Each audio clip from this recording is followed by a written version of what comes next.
Bom dia a todos, tudo bem? Espero que todos estejam bem. Vamos para mais um dia de aula. Pessoal, hoje na nossa aula a gente vai ver a questão dos objetivos, de qual foi o processo que ocorreu pós as grandes navegações, né? As diversas sociedades do mundo afora que foram se formando e qual foram as influências dos europeus nessas descoberta que eles foram fazendo. E, paralelamente, a gente vai ver como foi formando essas civilizações. Então, para isso, a gente começa a falar da África, né? A gente vai falar basicamente da África, da Ásia e da América. E quais foram as influências que foram ocorrendo.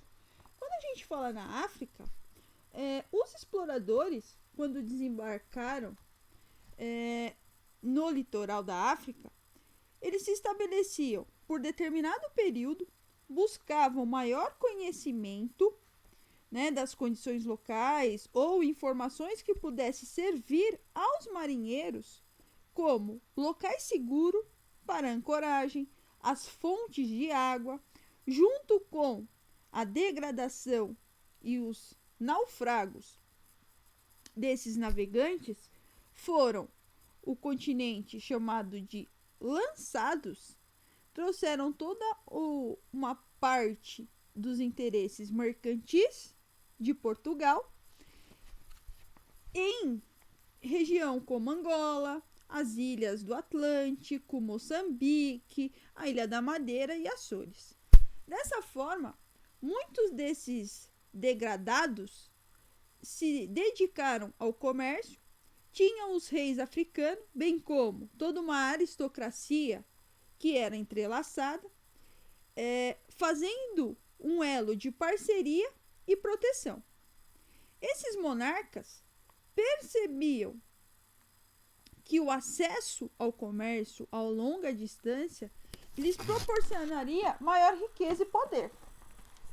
Dessa forma, eles passaram a cobrar impostos por meio de obtenção das mercadorias e incluíam os objetos de luxo e arma de fogo.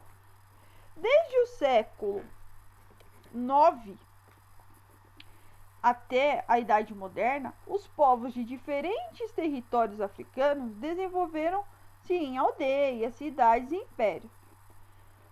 Existia na África toda uma significativa forma no qual a política fazia parte dos reinos e pouco a pouco essas aglomerações e unidades políticas, praticamente autônomas, foram obrigadas ao pagamento de impostos e a um soberano. Então, o que foi ocorrendo? Eles foram mudando a forma de pensar dessa civilização. Quando a gente fala a partir dessa unificação e toda essa autonomia, a gente vai trazer umas bases que foram muito importantes. Primeiro, o Império de Mali. No Império de Mali, a localização por ser na região subsaariana foi uma das bases de desenvolvimento desde o século XIII até o século XVI. Por que ela foi de desenvolvimento? Ela tinha uma influência com os islâmicos. Dessa forma, lá no século XI, o Império ocupava um vasto território nas duas margens do rio Níger. Dessa forma, ele tinha rotas chamadas de transsaarianas, que eram uma importante fonte de riqueza graças a toda a circulação do sal, do ouro e de escravos. Já quando a gente fala nesse império, o que ocorre? Os males desenvolveram ainda toda uma forma de arquitetura baseada em materiais que eles tinham, materiais local. Então eles começam a desenvolver essa base de arquitetura valorizando o material local. Já o Império Oiô-Benin, ou apenas Império Benin, foi um estado onde ficou situado hoje o Golfo do Guiné, A base econômica era o comércio, que foi se expandindo lá no século XV, e com essa entrada dos europeus nos negócios, entre os produtos largamente comercializados estavam pimenta, marfim, dendê, tecidos e o cobre. Não só com essa influência, vai também surgir a base religiosa. Então, os iorubás concentravam-se aonde? No Rio Delta, né? As margens do delta do rio Níger, conhecido também região como Biafra, deram origem a uma rica mitologia que mais tarde deu origem à religião dos orixás, tendo principalmente o culto à cidade sagrada de Ife. Nessa cidade sagrada de Ife, eles vão ter os cultos aos orixás, que foi traduzido para a América, junto com o tráfico de escravos, e deu origem ao candomblé no Brasil. Aí surge essa religião que, posteriormente, vai ganhar espaço, tendo toda uma crescente em forma de religião, que hoje é o que muitos chamam de macumba, porém a macumba é um instrumento musical. E a religião é o candomblé, que veio com os africanos.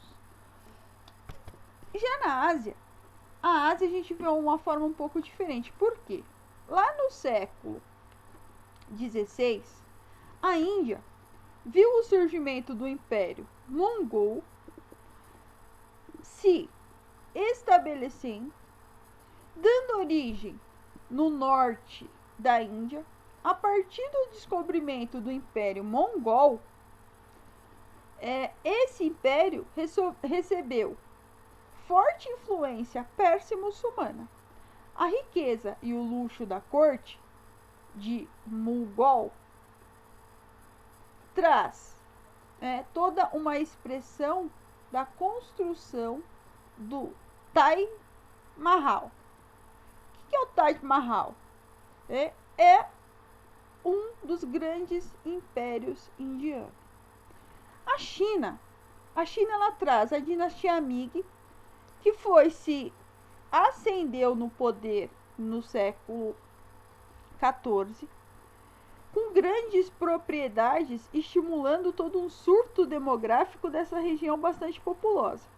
E foi estimulando aos chineses grande parte dos investimentos, o crescimento, a população pouco a pouco foi formando o Império Mongol. Esse império, com mais de 60 milhões de habitantes, estimava-se que na Europa, na mesma época.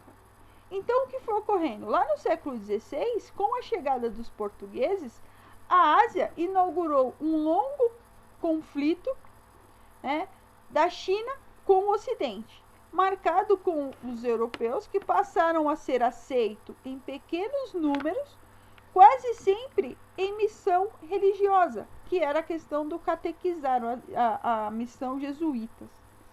Cabe a gente notar que desde o início do século anterior, o almirante chinês Shen Hong comandou as frotas de grandes navios pelo Oceano Índico, indo em direção ao Ocidente. Porém, essas expedições acabaram se encerrando bruscamente em 1433, aonde grande parte dessas fracasso levou a ele ordenar a expresso império da China. Então ele traz essa base. E aí vocês têm no mapa, eu trouxe no mapa para vocês o Império Persa, onde na região de Moscou, aí tem o Império Persa e o Mughal. E aí a gente traz toda a dinastia, o processo de formação e ainda da Ásia, da África que a gente fala também do Império Otomano, e a gente pega como base agora essa vinda deles para a América. Quando a gente fala da vinda da América, antes da chegada dos espanhóis no continente, a gente tinha diferentes povos pré-colombianos, que são astecas, incas e maias, tinha os pré-hispânicos, aonde com a chegada de Cristóvão Colombo, eles falavam inúmeras línguas, eles tinham modelos econômicos variados, o sistema político distinto. Esses povos estabeleciam diferentes relações com o meio ambiente, e dentre eles havia os que estavam atuando como coletores e caçadores. Mas eles tinham tido todo um dinamismo na base da agricultura, né? Outros povos, definidos também como semi-sedentários, dominavam a agricultura e viviam em aldeias. Já os povos sedentários, que praticavam agricultura intensa, destacavam-se os incas e os astecas. Quando a gente fala dos pré-colombianos, lá no século XIII, na América do Sul, o desenvolvimento de umas civilizações dos Andes trouxe toda uma criação de um Império Inca, que iniciou com grande extensão ao longo de toda a Cordilheira dos Andes, tinha como centro da cidade Cusco. Cusco era considerado o centro do mundo e a sede de Tahuantinsuyo, que era o quê?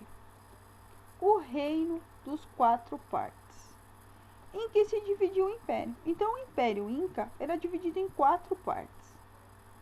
O estado era chefiado por um imperador chamado Inca, cultuado como um deus, né? Então, o Inca é um deus na terra, onde todo o processo de criação é através de Deus. Então, a história da fundação de Cusco era que o pai do Inca, ele jogou 2 pedrinhas, essas 2 pedrinhas eram 2 ossos, e deram uma varinha para os 2 irmãos.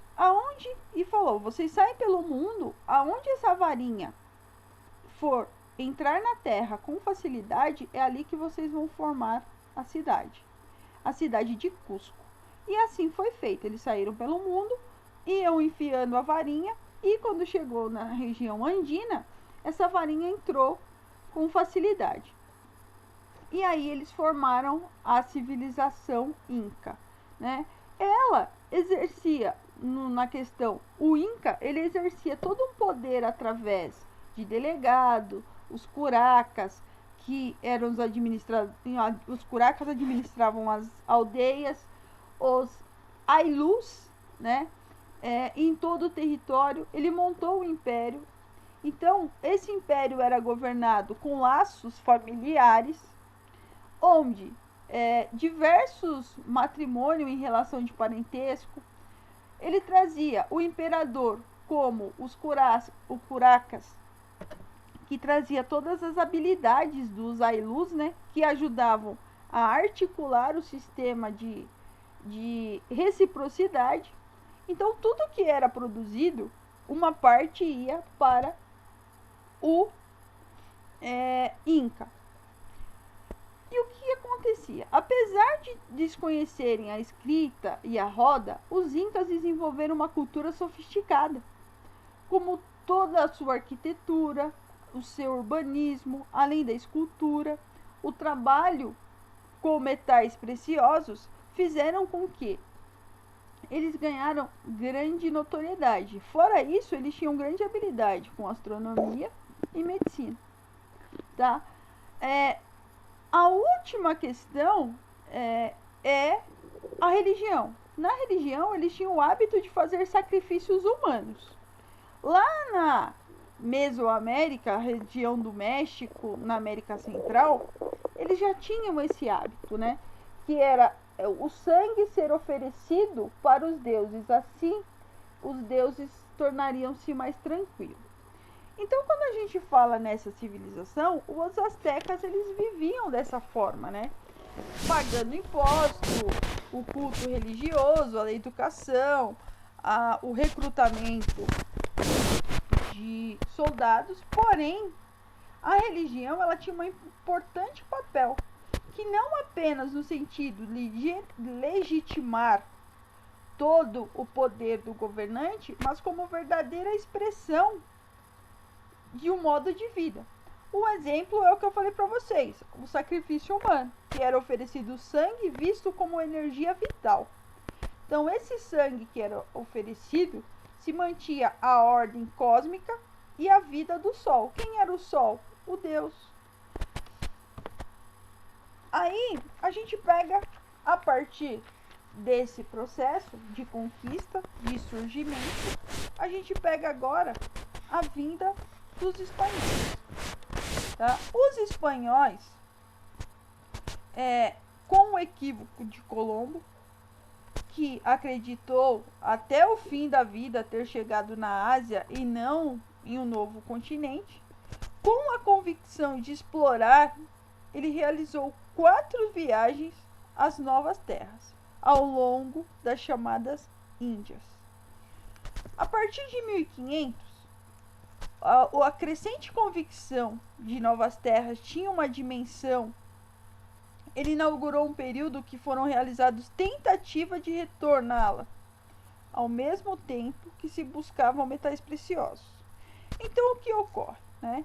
O encontro com civilizações sofisticadas e o dos impérios incas e aztecas, os chamados mexicas, resultou em alguns episódios mais violentos. Por quê?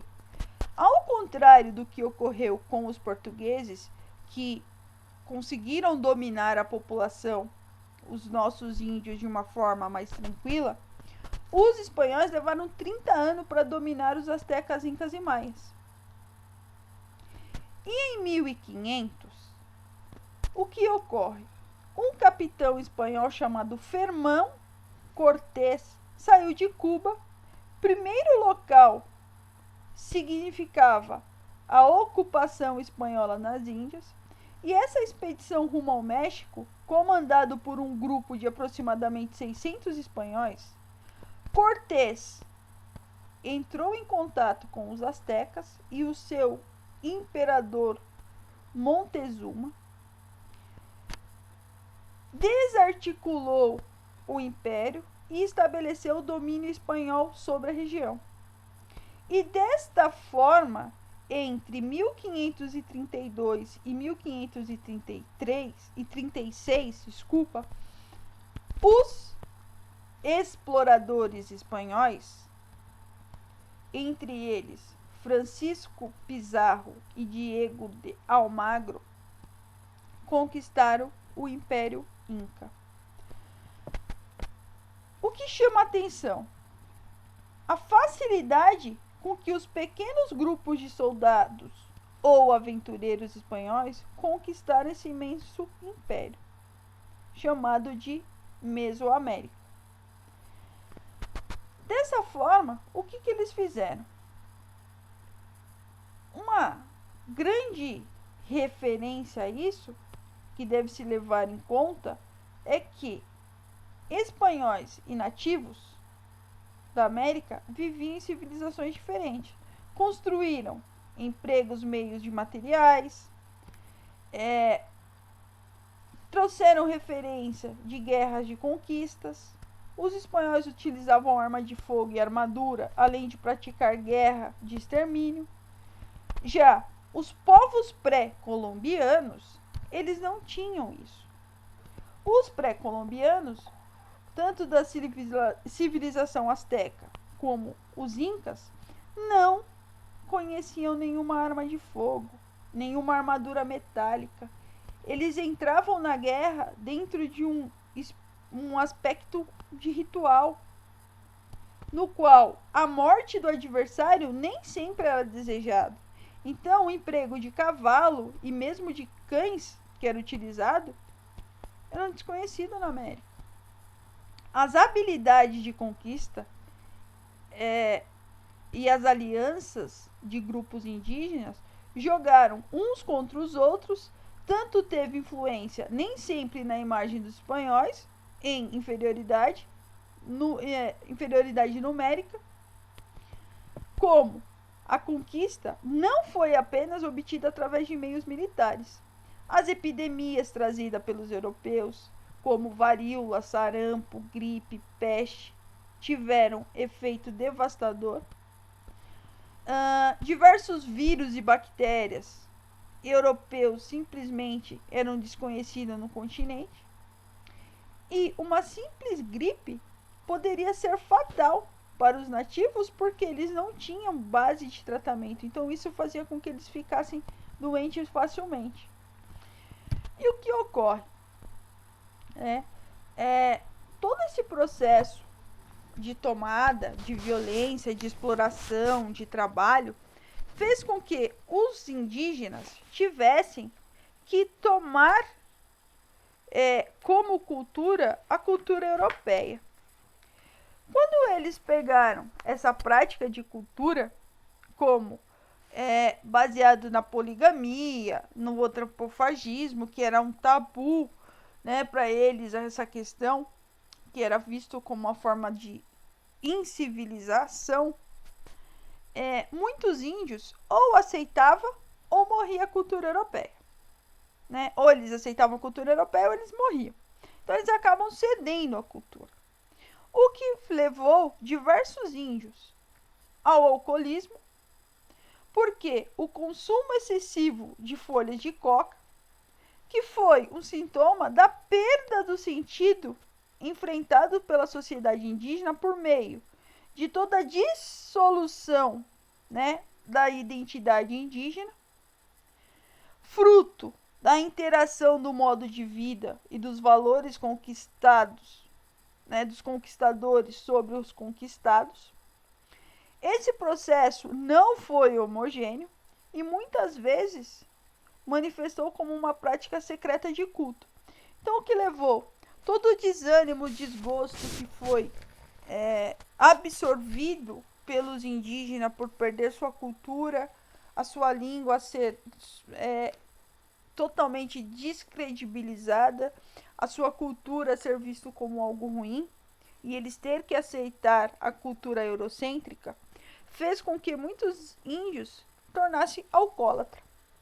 E dessa forma, foi ocorrendo toda uma religião que foi mudando, e com isso os europeus começaram a impor o cristianismo como forma de civilizar a população indígena.